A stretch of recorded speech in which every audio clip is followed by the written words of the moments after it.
Hey guys, this is a horoscope for Leo for Taurus season starting on the 20th of April until the 20th of May. So, it's going to be a very interesting month with lots of astrological events. And first, let's say what we are going to cover in this video so that you are prepared. We're going to talk about the Sun in Taurus and Mercury in Aries. Then we'll discuss Mars in Gemini. We have also New Moon in Taurus, Venus going to Aries, Mercury going direct, a full moon in Scorpio and Taurus.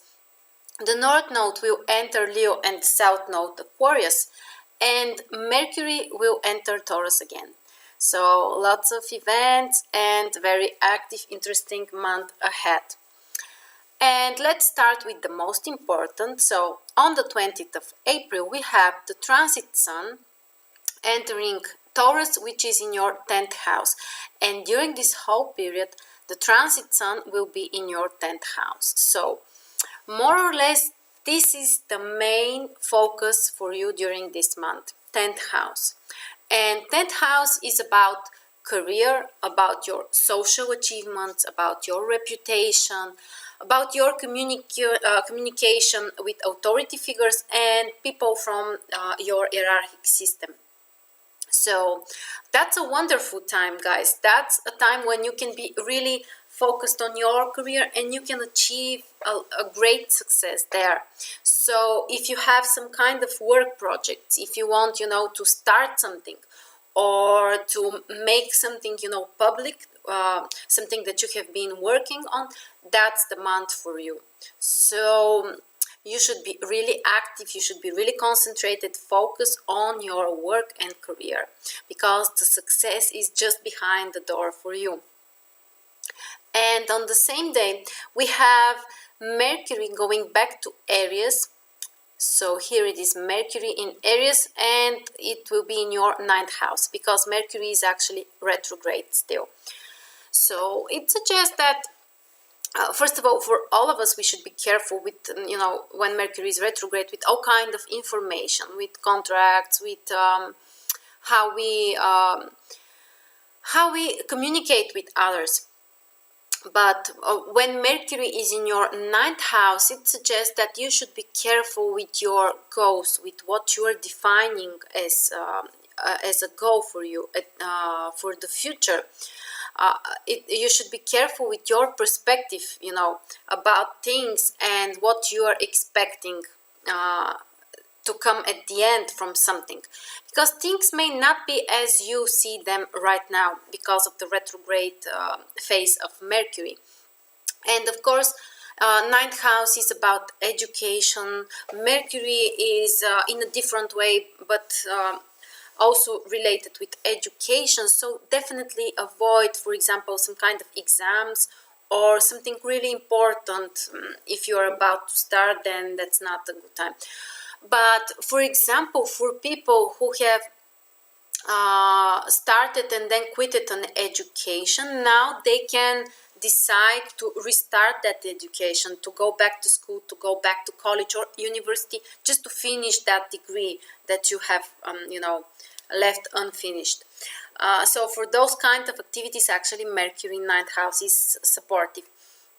And for traveling, 9th house is related with traveling to distant places, so be careful with that. Things may not be as you have planned them, some kind of complications. Check documents, check your schedule, what you have planned, because things might be more complicated. And Mercury retrograde in 9th house can be a positive transit to return to a place where you have been before. So in general, if you have been to that place before, returning there again can be actually a positive thing to do while Mercury is retrograde. So next we have, on the 22nd of April, we have Mars moving to Gemini.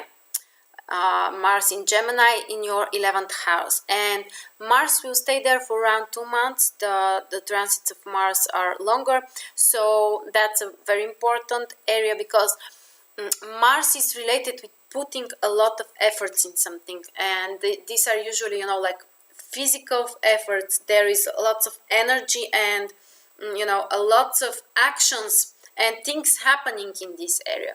So for all kind of social activities, for group activities, everything that includes your friends, Mars can make you really, able to concentrate your energy on that topic. So if you want others, to take action in your projects, then Mars can help you to organize that group of people, to mobilize them and to initiate something. So for group activities and for social causes, because Mars is at the same time a planet related with fighting for something. So 11th house is related with fighting for our ideals, what we believe in. So you might be really passionate about certain idea, and you may decide to fight for that, to achieve your goal, and to show other people what you really believe in, what you would like to change. So for some kind of idealistic activities, actually this transit can be very beneficial. We should remember that Mars can always be related with possible conflicts and even tension.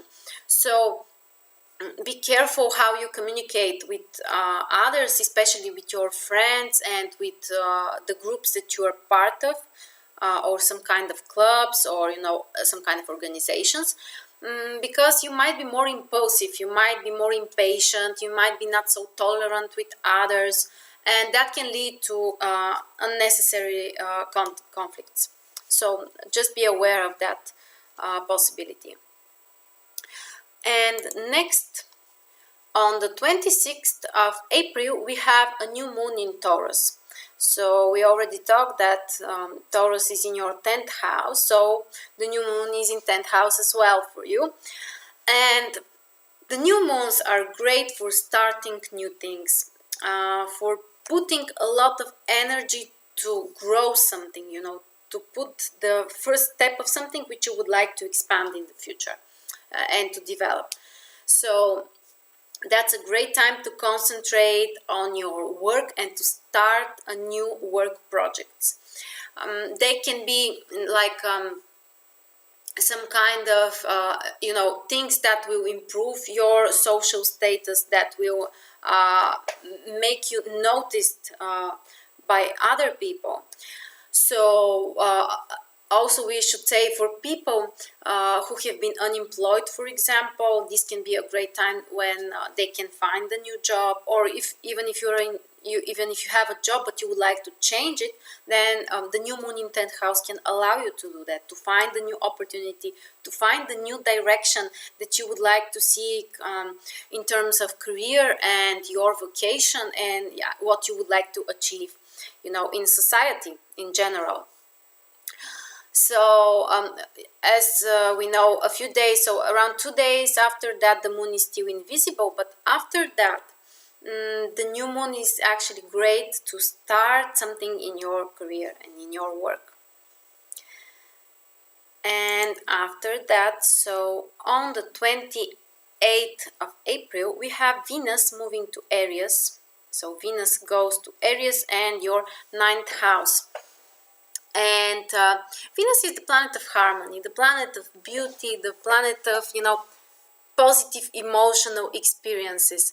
So that's a great time when you can, feel a lot of joy and fulfillment, for example, from traveling to somewhere, from, exploring different cultures, learning new things, but more like philosophical things, not so practical, but more philosophical.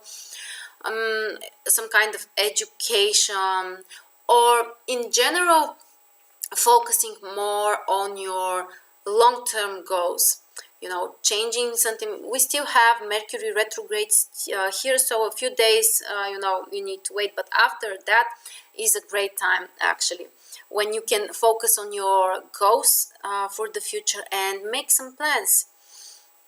And as we said with Venus here, for example, for some kind of romantic trips, or if you need to travel somewhere to see your partner, that's a very positive transit.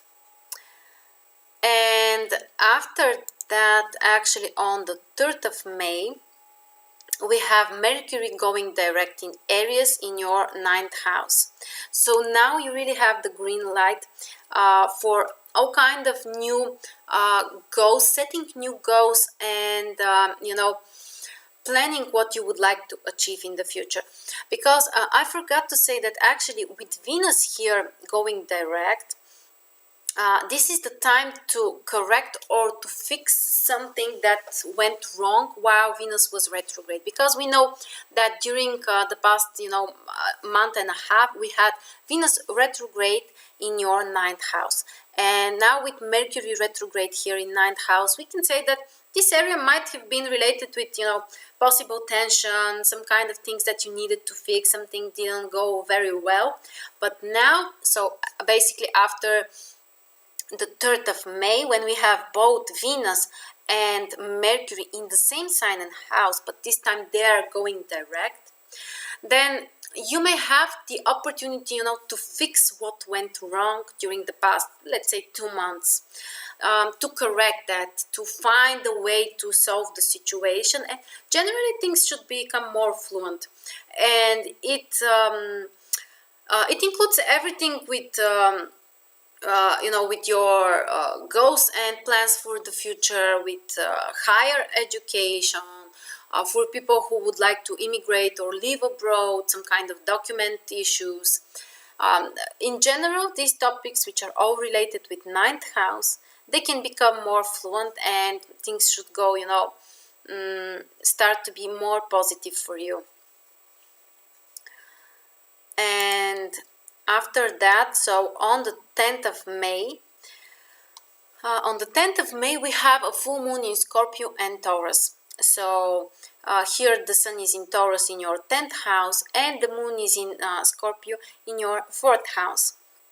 So the full moon is the time when from one side we have the opportunity to realize something, to have a clearer vision about something, to become more aware of certain models, certain pattern that we have.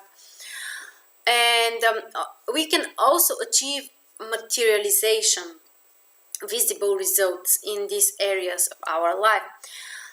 So here we talk about career and family. These are the main topics. So the sun in 10th house is related with career, and the moon in 4th house is related with our family.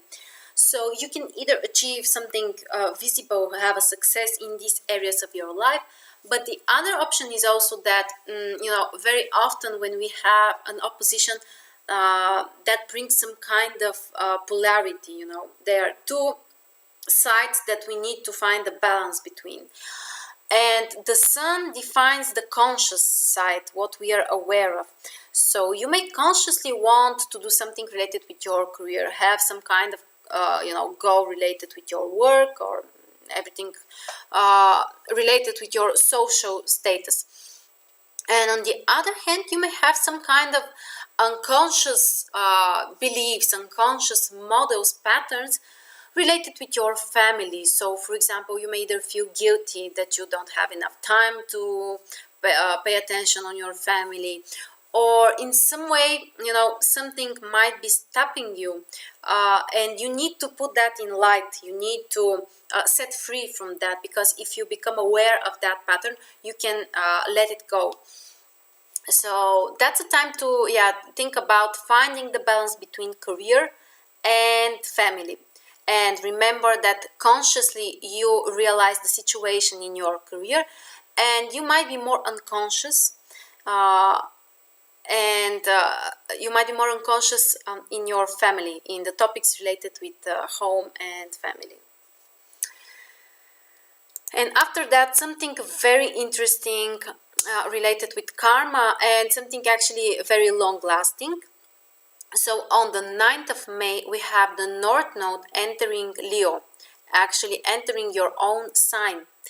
and it means that the opposite node, which is the south node, will enter Aquarius and your 7th house. We know that the lunar nodes are moving retrograde, so backwards.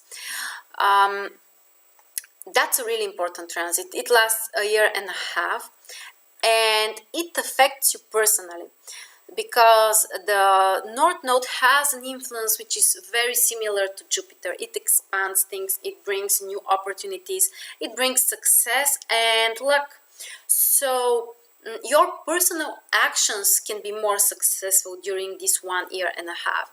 You need to be more independent, you need to count on your own, and you shouldn't be afraid to take risks, to take new steps, to put the beginning of some new projects, new actions. Because at the same time we have the south node in 7th house, and the south node has a similar influence to Saturn, so it shows an area where we need to give up on something, we need to set free. So that's like area that we can be more restricted, and we may need to give up on something. So with the south node in 7th house, it suggests that it's not a favorable time to look so much for partnerships, to look for new partners or someone to support you, someone to stay next to you, because the south node means that you need to give up on that. Instead, you need to focus on being independent, being on your own, and being really focused on developing and growing your self-esteem, how you see yourself, how you evaluate your actions, everything which you're doing. So in general, focus on your personality and your independence during the next 1 year and a half. Don't count on support from others, that would be difficult to receive and won't bring you success, definitely. And finally, on the 16th of May, we have the transit Mercury moving to Taurus, which will be in your 10th house. So Mercury is the planet of communication, of contacts with other people, and 10th house is your career, your social reputation. So that's a wonderful time to start new projects, especially if it's something related with social media, if it requires a lot of writing or speaking in front of other people, then Mercury in 10th house is very supportive transit. If you need to sign some contracts or you need to negotiate with authority figures, with your bosses or managers, someone who is on a higher position than you, then Mercury in 10th house actually can be very supportive and can help you to achieve that. So yeah, these were the most important transits. And in general, we should say that with the Sun in 10th house, the essence of the month for you is about career, about your social reputation and success. So try to be more, pay attention on that, because the success is right behind the door for you. Thank you very much for watching, and I will wait for you next month again.